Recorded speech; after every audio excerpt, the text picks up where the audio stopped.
Ubisoft heeft de ontwikkeling van Far Cry 2 dit keer volledig in eigen handen genomen en het spel over een volledig andere boeg gegooid. Je hebt de opdracht gekregen om de Jackal te vermoorden, die twee rivaliserende bendes tegen elkaar heeft opgezet.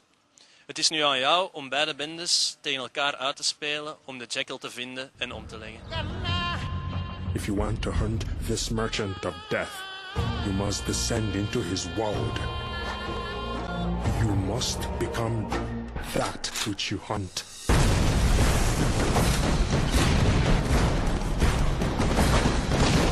The way you accomplish that mission is really up to you. If you want to work heavily for one of the factions over the other, that's probably going to get one side pretty upset at you. If you want to try and play both sides against the middle, that's going to get both sides upset at you.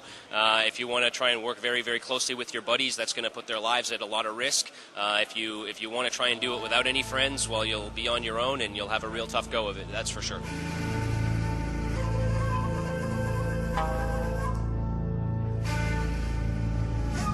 In Far Cry 2, we wanted to build a story that was as dynamic as the gameplay. We wanted to make sure that the player is playing the story and playing with the relationships between the characters.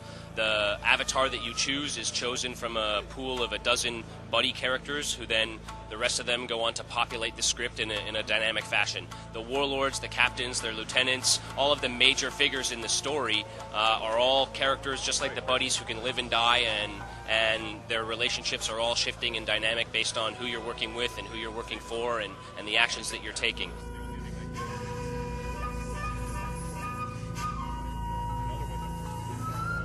We started building this engine 3 years ago from the ground up with the goal of having a fully open 50 square kilometer world with no loading, where everything's dynamic and streaming in all the time. It was a big ambitious challenge, but I think it finally shows that it's paid off. I think we really used next-gen technology in the way that it's meant to be used. We kept things light and fast so that we can, rely more on the processing power than on the memory and all of that kind of stuff. But most importantly, it allows us to make a world that's highly dynamic. It means that, the grass, the trees, the wind, the rain, the weather, the clouds, all of it is totally dynamic. You start a fire in a grass field, it's going to start spreading in the direction of the wind. Depending on how wet or how dry the environment is, it's going to spread faster or slower. That fire gets up into a tree, that tree is going to catch fire. It starts to rain, the fire is going to go out. The wind changes direction, the fire is going to blow back on the dead ground, and it's not going to have anything to burn. So, it really creates a very dynamic living world that feels really, really credible and keeps the player in the world and in the place and believing in it.